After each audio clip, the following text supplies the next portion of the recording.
नमस्कार। मैं हूं आपका दोस्त अनुपम पाठक और आप देख रहे हैं पॉलिटिक्स एंड लिटरेचर टुगेदर।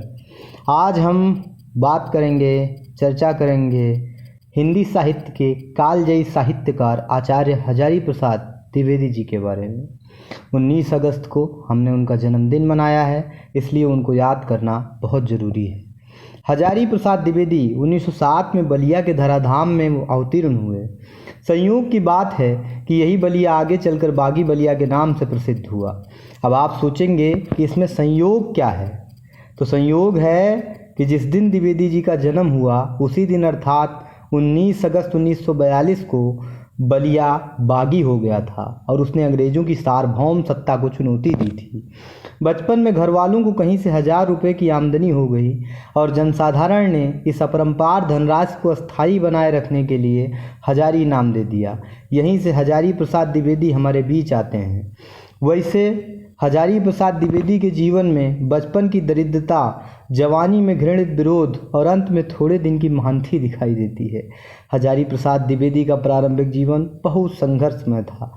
पिता ने कहीं से 40 रुपये उधार लेकर हजारी प्रसाद जी का प्रवेश काशी हिंदू विश्वविद्यालय में कराया था और उसके बाद लगातार उन्होंने खुद से संघर्ष करके अपनी शिक्षा को जारी रखा।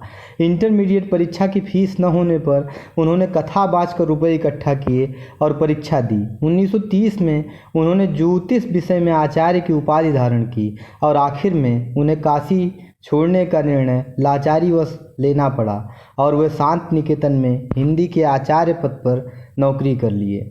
1947 में काशी हिंदू विश्वविद्यालय के कुलपति पंडित अमरनाथ झा ने उन्हें हिंदी के आचार्य के रूप में निमंत्रण दिया, लेकिन विरोध के कारण वे नहीं गए। पुनः 2 वर्ष बाद उन्हें निमंत्रण दोहराया गया और वे काशी हिंदू विश्वविद्यालय में हिंदी विभाग के अध्यक्ष के रूप में कार्यभार ग्रहण किए। यह निर्णय उन्होंने इसलिए लिया कि हिंदी भाषी क्षेत्र में काम करने का क्षेत्र व्यापक था। द्विवेदी जी ने काशी हिंदू विश्वविद्यालय में पाठ्यक्रम में कुछ परिवर्तन किया। मसलन एमए में महाप्राण निराला के तुलसीदास जैसे अमर काव्य को शामिल किया।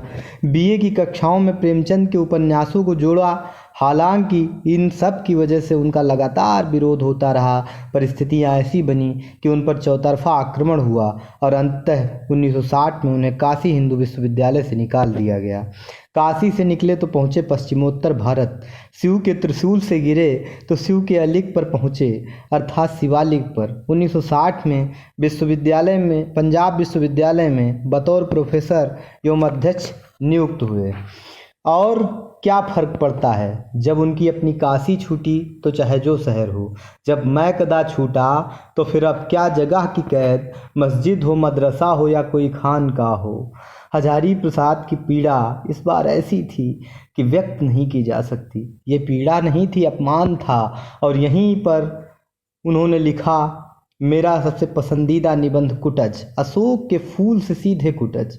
कुटज केवल जीना जानता है, संघर्ष करना जानता है। वह दूसरों के घर भीख मांगने नहीं जाता, अपनी उन्नति के लिए अफसरों के जूते नहीं चाटता, आत्मोन्नति हेतु नीलम धारण नहीं करता, अंगूठियों की लड़ी नहीं पहनता, दांतें नहीं निपोरता, बगलें नहीं झांकता, निरंतर चोटें सहकर भी जीता है। सिर्फ जीता ही नहीं, हंसता भी है। बेहया है क्या?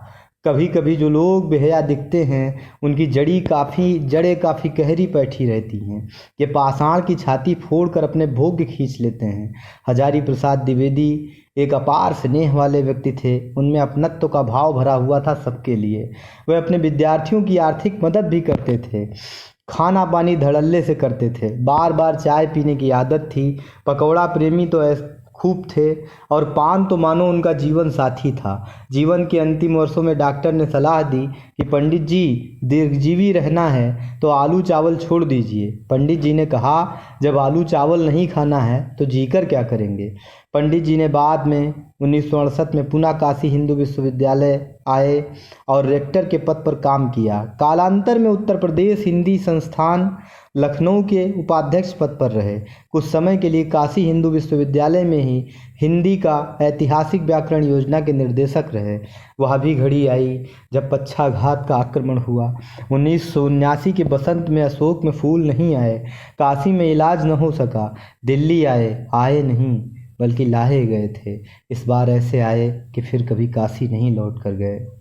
द्विवेदी जी का मानना था कि इतिहास का रथचक्र हाँकने वाले श्री कृष्ण थे और रथचक्र के नीचे पिस जाने वाले भीष्म। द्विवेदी जी को पीड़ा का बोध है। हम में से कितने हैं जिन्हें यह पीड़ा नहीं होती।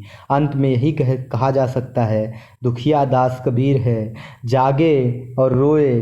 जागना अर्थात विवेक के साथ सोचना। हजारी प्रसाद द्विवेदी मनुष्य थे, तुलसीदास के समान ही काशी के ब्राह्मण समाज में ज्यों अछूत लेकिन मनुष्य। फिर मिलेंगे किसी नए मुद्दे के साथ, किसी नई साहित्य चर्चा के साथ। तब तक देखते रहिए पॉलिटिक्स एंड लिटरेचर टुगेदर। जय हिंद।